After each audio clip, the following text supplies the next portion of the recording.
And welcome to today's episode of the podcast hosted by the program on extremism, George Washington University. Our topic today is the Western Balkans under pressure, hybrid threats, Russian influence, and transatlantic security. And our guest today is Inspector Dževad Terzić from Bosnia and Herzegovina. And my name is Katarzyna Maniszewska.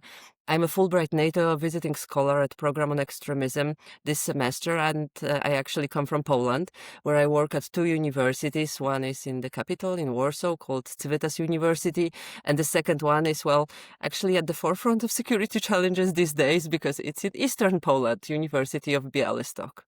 And my current research focuses on the state-sponsored radicalization, extremism, and terrorism. I take a closer look at Russia and their tactics, and the more I'm pleased to welcome our guest today, Inspector Dževad Terzić from the Federal Police Administration of Bosnia and Herzegovina. And let me first briefly introduce our guest. So, Inspector Dževad is a specialist in complex homicide investigations, organized crime, terrorism, and transnational security threats. He brings together frontline investigative experience and advanced academic research, focusing on the convergence of far-right violent extremism, organized criminal networks, and foreign malign influence in the Western Balkans. As a Marshall Center alumni scholar and currently a PhD candidate at the University of Sarajevo, he has produced important research on how those hybrid actors intersect and how their activities undermine democratic stability in the region. So, as you can see, he has a unique combination of practical and analytical expertise, and it makes him an ideal person to help us unpack a little bit why the developments in the Western Balkans actually matter not only locally, but they do matter for broader European and U.S. security. So, Dževad, thank you so much for joining us today, and would you like to take the floor for some opening remarks, or may I just fire away with my questions? I will just thank you so much for this kind introduction myself. I want to tell you that I'm honored to participate in this podcast and reflect on a theme that carries a profound implications for stability on Western Balkans and also the wider transatlantic community. I hope that we will give really good insights on these threats that oppose the whole world now, not just one region. That is very true. Thank you so much for emphasizing that at the very beginning. This is not just about one region, although we will use Western Balkans today in our podcast as this small case study to show how security threats radiate a little bit, I think, as well. So I'd like to begin by exploring a little bit the strategic landscape you are working in. So from your perspective as an investigator and researcher, what makes the Western Balkans one of Europe's most vulnerable security frontier today? And which trends concern you the most when you look at far-right extremism, organized crime, and foreign influence? Well, the Western Balkan remains one of the Europe's most vulnerable regions because of the weakness of the internal structure of its states that intersect with external global political pressures. Three threats emerge from that. First is the far-right extremism groups, second the organized crime, and third most significant is the Russian influence.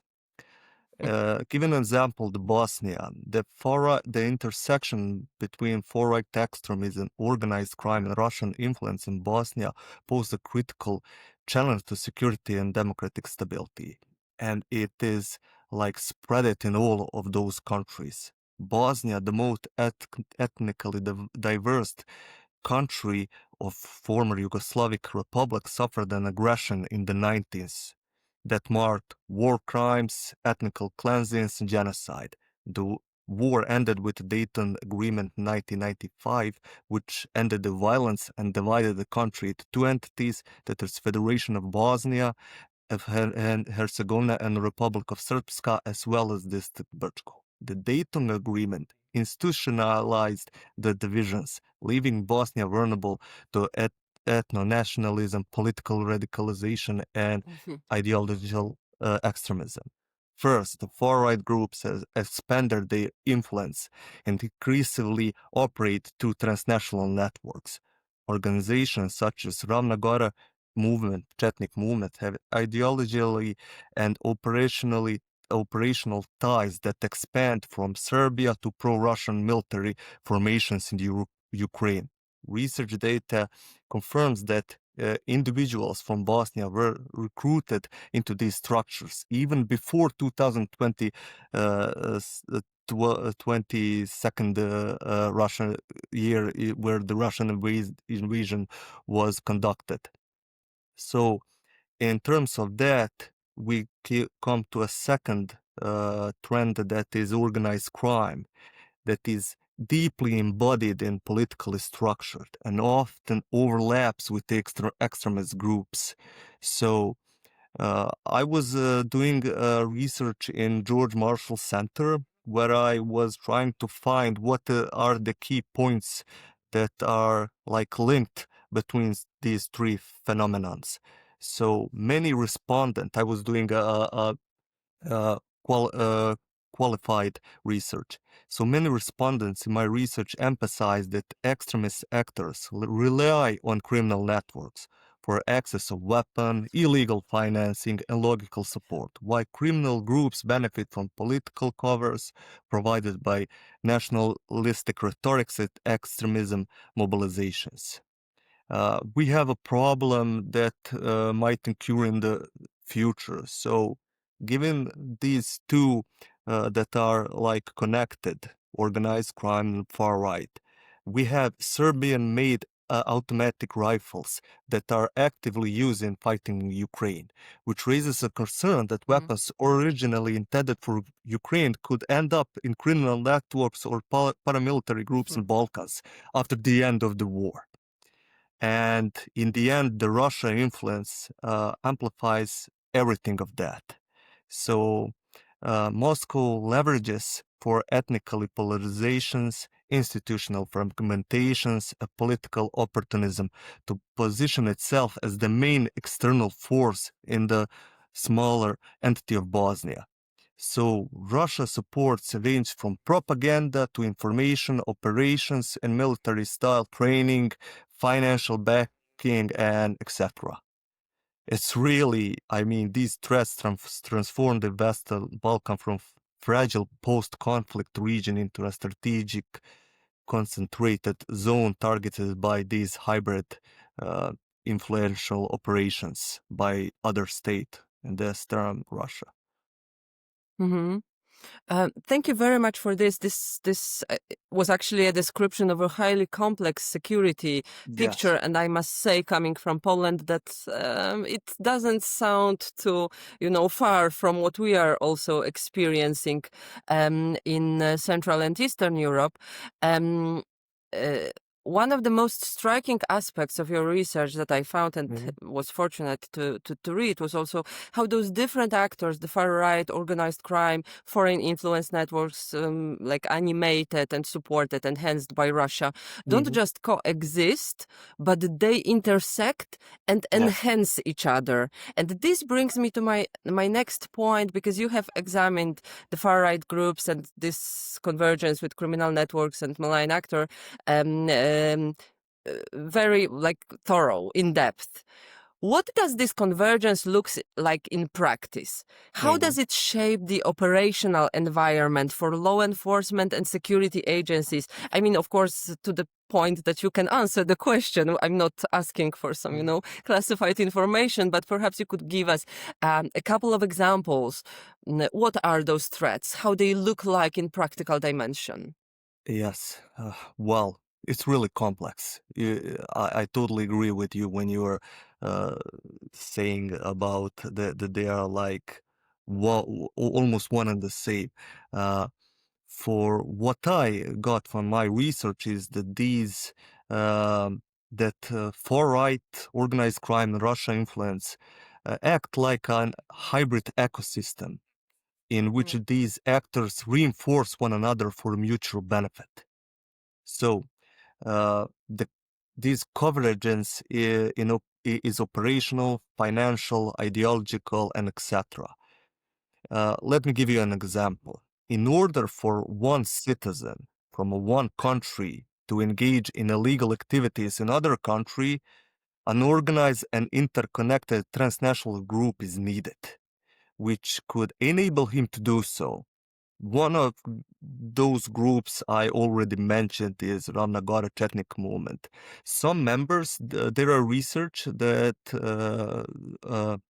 has been conducted on this problem, and they emerged that 11 citizens from Bosnia were involved in these conflicts even before the Russian invasion. Like I said, that 11 citizens. This suggests that right-wing groups in Bosnia often resort in illegal activities, and modus operandi is almost, it reflects the need of an organized criminal structure. So somebody needed to put them from Bosnia to Ukraine. That means they needed money, they needed transfer, they need weapons, and they need an organization so they can come into one of those groups that are fighting on pro-Russian side to fight Ukraine. In Bosnia, it's an illegal activity. It's the same when jihadists are moving from one country to Syria and Iraq or whatever. I mean, far-right groups in Bosnia depend on organized crime networks for weapons, financing, also protections.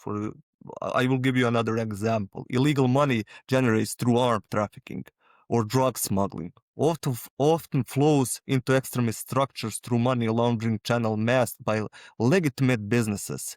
So Russia is beckoning. They're like enhancing those legal companies and structures that come from Russia, and they're laundering money in them. At the same time, organized crime actors rely on far-right group for political legitimacy and access to influential national elites. So politicians that are pro-Russian, that are like doing Russian biddings and that kind of stuff. Russia exploits these relations by engaging with those actors who already possess estimate networks or influence or criminal capacities or whatever. I understand it again. It sounds very familiar to a lot of things that we are seeing also in Central and Eastern Europe, but not only. I think these tactics radiate really the broader ecosystem. I like this very much this term that you use, the ecosystem of hybrid threats, and perhaps let's dive a bit deeper into those tactics. And my next question is how does Russia leverage hybrid tactics, information operations, criminal proxies, and those extremist networks, primarily right-wing in the Western Balkan case, to project instability from the Western Balkans towards the EU and the broader neighborhood? Do you have any specific cases or patterns, perhaps, that could illustrate this strategy? How these instabilities are designed to, like radiate from the Western Balkans towards the EU and other neighbors as well? Well, it's really sophisticated hybrid strategy that combines like information operations, political manipulations, criminal partnerships, propaganda supported of extremist networks. This approach is designed to weaken the state from within, eroded public trust, and the main goal is to hinder the Euro-Atlantic integration. Information warfare is a central pillar of this strategy. Russian-backed media outlets such as Sputnik or RT Balkans shape narratives that promote anti-Western sentiments, historical revisionism, and conspiracy theories. Revisionism, Yes. Thank you. These messages target ethnically sensitive components and aim to undermine Bosnian relationship with EU and NATO. Parallel to this, Russia provides a symbolic financial and sometimes military support for extremism and paramilitary groups. Also, the politicians that support Russia. We saw that in Ukraine in 2014 or 2013. I mean, it's the same pattern they're using now in other countries, especially here in Western Balkans. I will give you an example. Like the Night Wolves. We all know who the Night Wolves are. A Kremlin-linked Viker organization that has operated in the smaller entity in Bosnia called the Republic of Srpska. It operated through cultural events, to quasi-military parades, glorifying Russia identity and Serbian nationalism. Also, Wagner-link recruitment that are like actively conducted in Serbia and Bosnia for pro-Russian side in the war. Night Wolves, Putin has gave them in 2018. I mean, Russia provided them around $21,000 to finance its tour in Western Balkan. The main factor was that Night Wolves needed to express support for the political structures that are like linked to now political structures in Russia. Political structures who are alleged to have deep ties with Russia intelligence service enjoyed both support in the international far right, especially with President Putin. Moscow has stepped up its support for those who has pledged to withdraw arrests from Bosnia institution and advocate for peacekeeping backup in Bosnia, just because it's aligned with Russia and it's not aligned with NATO or Euro-Atlantic community. At the same time, Russian arms suppliers have been providing weapons to RS police, while Russian mercenaries have been training Bosnian Serb paramilitary groups. It all happened on that 2018, where there was so much given financial support from Russia to these groups that were here. I mean, it's a really aggressive strategy that they are like doing, and it's all like it all has a broader like landscape in terms of what will happen tomorrow. We saw that in Ukraine. We are seeing that now. That's happening all around the world, especially in these fragile regions. I mean, through these hybrid tactics, Russia is using Western Balkans as a strategic pressure point to destabilize the European Union and also United States and other countries that are linked to Euro-Atlantic community. Thank you very much for shedding more light on this issue. And I have to say, this will be a personal reflection of mine now, because I do research and I'm trying to find out how these, tactics and tools are similar to what Russia back then in the times of the Cold War was using as the Soviet Union. And when I'm listening to you and also in my research, I see that, like technology may change, but in fact, the modus operandi very often remains the same.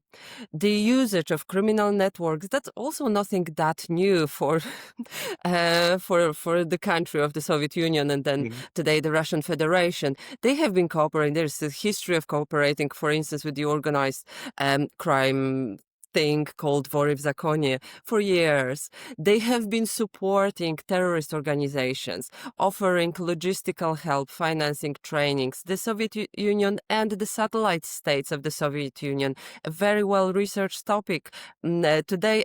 And by the way, we tend to overlook that in the 70s and 80s of the 20th century, Yes. it was the Western Europe, the world's epicenter of terrorism. And it couldn't be possible, quite frankly, without this support, without this backup from this, ecosystem of hybrid threats, if I may use your term, Yes. your term again. So I see that it's like an echo of a strategy that has been deployed once by the Soviet Union and is being deployed now.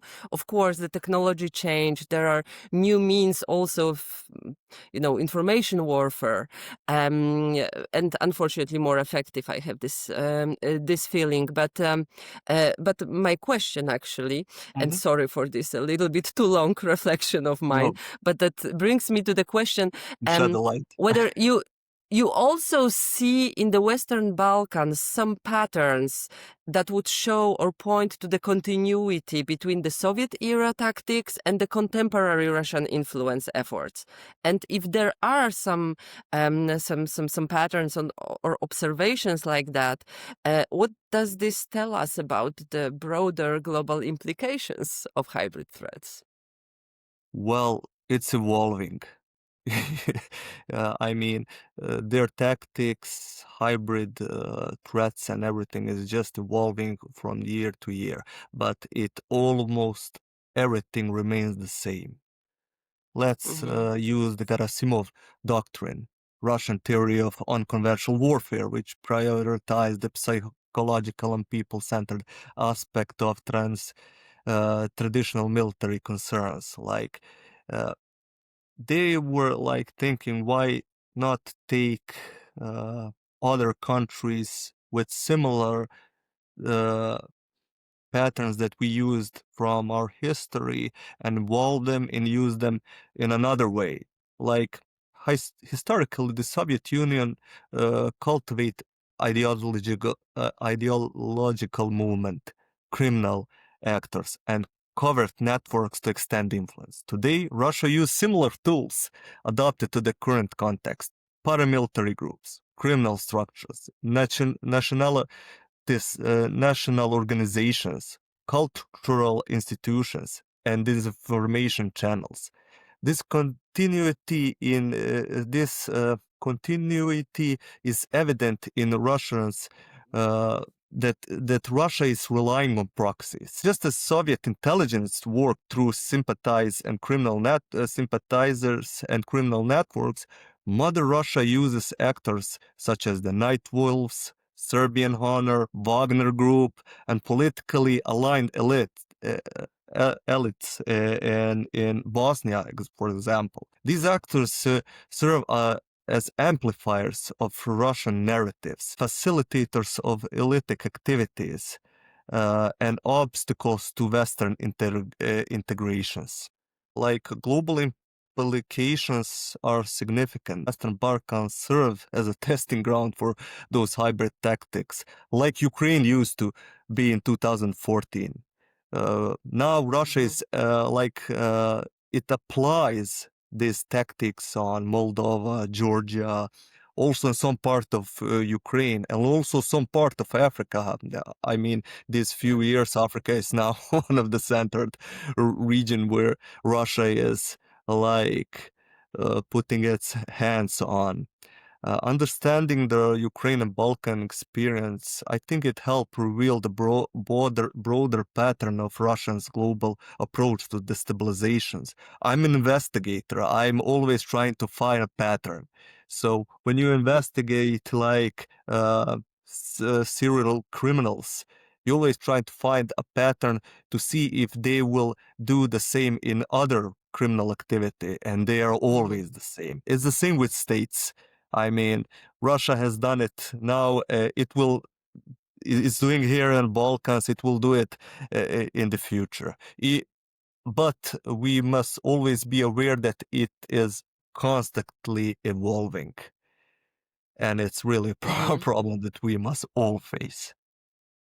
Yeah, I really think it's a challenge that requires enhanced international cooperation. Now, you have mapped out both the historical dimension and the contemporary dimension and challenges, but I wanted to return to operational, let's say, reality for a moment, because understanding hybrid threats is one thing, and it's very important. I know that as a researcher, but countering them day to day is another thing, and giving your frontline experience basically with organized crime, extremist investigations, what practical challenges do Western Balkan law enforcement agencies face in countering those threats, those hybrid networks?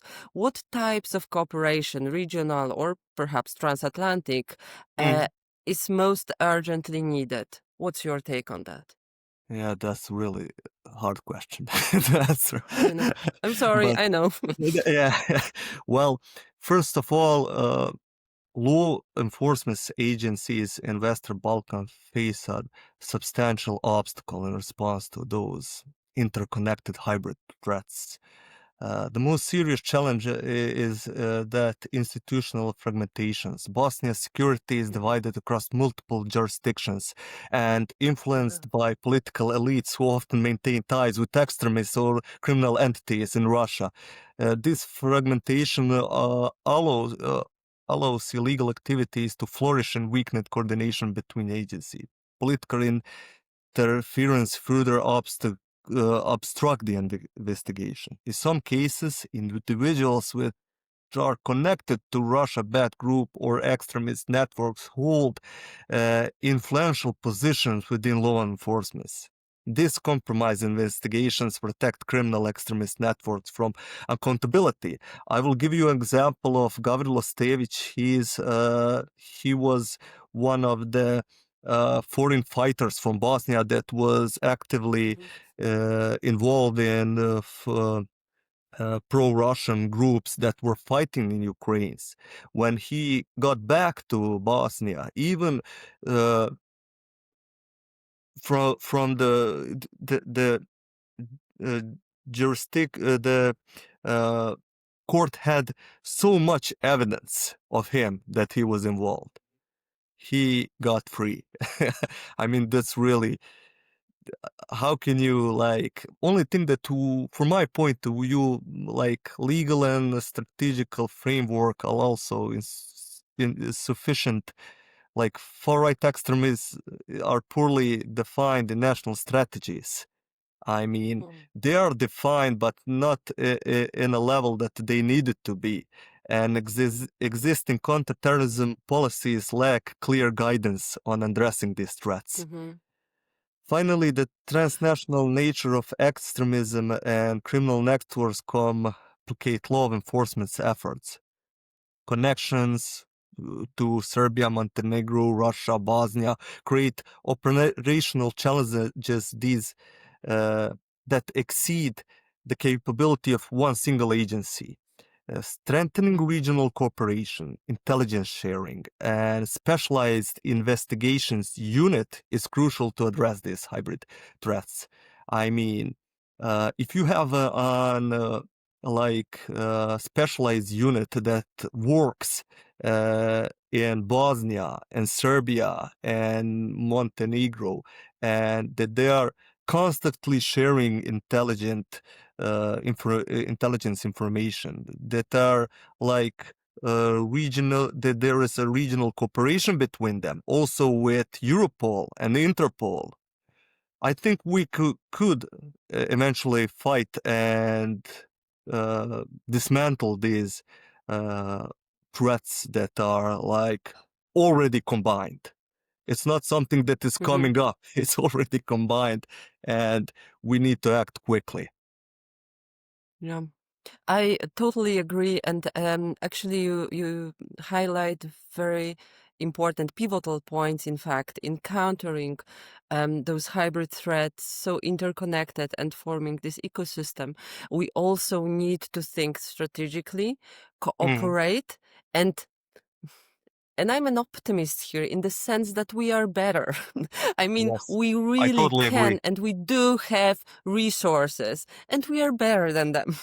All those criminals Yes. and terrorists, we can beat them. There are just certain conditions that have to be met, such as you said, coordination, for instance, between different agencies. So things that we already know from research, but also from work of people like you in the field, where we should perhaps invest a little bit more, and then this return on investment that will translate in stability, peace, and yeah, better living conditions at the end of the day for our citizens, will be achieved. Finally, just as a closing question, looking beyond the current challenges, how should transatlantic partners respond strategically and proactively to prevent further destabilization? If you could outline one or two strategic priorities that you see here, Yeah, definitely I can. internationally and for Bosnia and Herzegovina.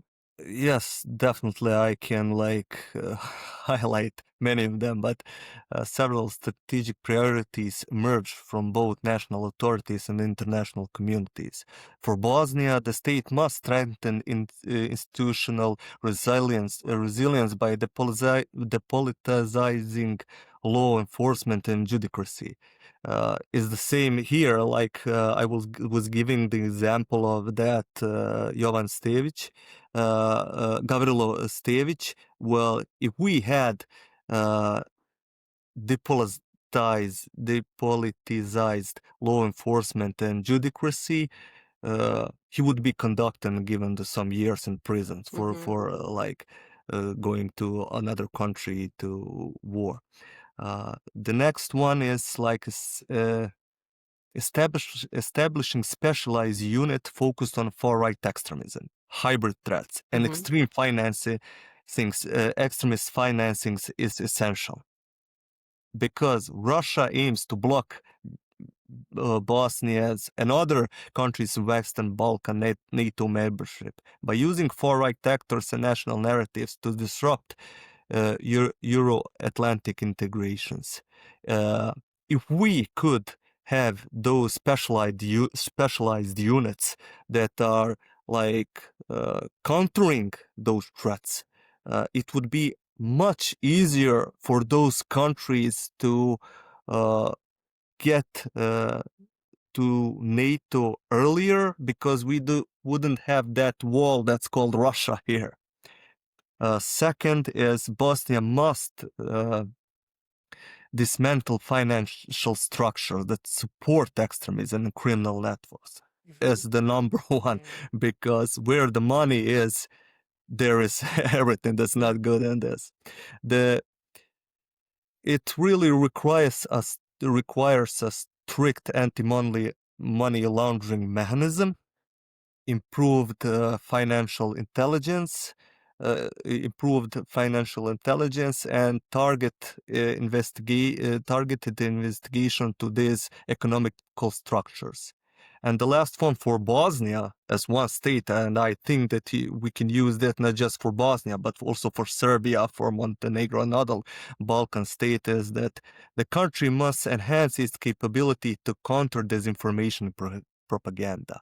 Public awareness initiatives, support for the independent media, and digital platforms that are crucial components for long-term resilience. And Thank you so much. Yeah, sorry. Please continue. also for NATO and other partners, like Russia-backed media outlets, paramilitary groups such as Night Wolves of Wagner's, and political alliances with national leaders, they are contribute to growth of far-right ideology and criminal enterprises. International partnership should accelerate integration pathway for Bosnia, Serbia, Montenegro, and others. Stagnation creates vulnerability that Russia constantly exploits. NATO and EU should deepen those cooperations with Bosnian security institutions, providing training, institutional reform support, intelligence sharing. Additionally, coordinative sanctions against individuals and organizations linked to destabilization activity would significantly constrain those hybrid networks. Support also, and this one will be my last, the support for the civil society academic research is equally important, as those actors play a vital role in exploiting malign influences and often face a political pressure. And it would be really beneficial if these all those things that I mentioned would be combined. We would really have a better answer to these threats. Yeah. I can only agree with you. I also think that this system has to be built on several interconnected pillars in order to work more effectively. And I'm so glad that you mentioned the societal resilience. I think that in times of cognitive warfare, the cognitive defense is our first line of defense, in fact, and the investment in education, critical thinking, and I know these are no low-hanging fruits, but systemic investment on this front, quote unquote, Yes. it can really be beneficial in the long run, especially if we know that our adversaries are investing very targeted and meticulously exactly in that, in minds, to win hearts and minds of the people, including some of our citizens. We have been focusing today on this convergence of organized crime, malign foreign influence, and right-wing extremism. But I also want to mention at the end that we, of course, should not overlook any type of extremism. In fact, and we know that the malign actors are also investing in other types of extremisms in order to destabilize our societies and increase the polarization that may lead to further destabilizations and extremisms, which is especially, I think, worth mentioning in today's age of mixed ideology extremism. Yes. So yeah, I just want to say that those threats are coming from different angles of extremisms that we do research.